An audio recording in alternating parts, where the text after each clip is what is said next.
டேய் உங்களை தான். இது என்ன படம்னு உங்களால் கண்டுபிடிக்க முடியுமா? 100 நாட்கள்ல 100 படங்கள். இது டே 2. ஒரு mind bending love story. Oscar வாங்கின படம். ஒரு யங் கப்பல் தங்களுக்குள்ள செட் ஆகலன்னு ஒருத்தர் மெமரியில இருந்தே அழிக்கிற ப்ராசஸ் பண்ணிக்கிறாங்க. ஆனா எதேச்சையா திரும்பவும் சந்திக்கிற அவங்களுக்குள்ள ஃப்ரெஷ்ஷா காதல் பூக்குது.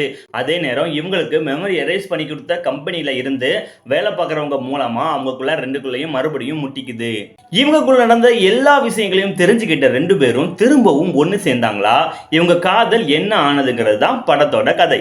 இந்த படத்தோட பேரை சொல்றேன், ஆனா இந்த வீடியோ லைக் பண்ணிட்டு நம்மளை ஃபாலோ பண்ணிக்கோங்க.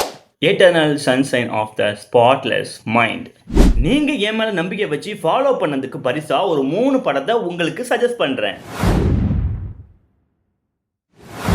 எனக்கு நம்பிக்கை இருக்கு நீங்க இத உங்க ஃபேமிலி அண்ட் ஃப்ரெண்ட்ஸ்க்கு ஷேர் பண்ணிருப்பீங்க.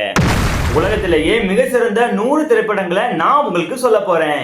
நம்ம வாழ்நாள்ல சிறந்த 100 படங்கள் எது, அது எந்தெந்த ஓடிடில கிடைக்குது, எதுக்கெல்லாம் லிங்க் இருக்குன்னு எல்லாத்தையும் அக்குவேறு ஆணிவேரா பிரிச்சு ஒரு டாக்குமெண்ட்ல போட்டு வச்சிருக்கேன். உங்களுக்கு பிடிச்ச படமும் அதுல நிச்சயமா இருக்கும். அந்த டாக்குமெண்ட் லிங்க் உங்களுக்கு வேணும்னா இன்பாக்ஸ்ல அனுப்புறேன். நம்ம ஐடியா ஃபாலோ பண்ணிட்டு உங்களோட ஃபேவரட் படத்தோட பேரை கமெண்ட்ல சொல்லுங்க. கமெண்ட் பண்ண 2 நிமிஷத்துல உங்க இன்பாக்ஸ்ல லிங்க் இருக்கும்.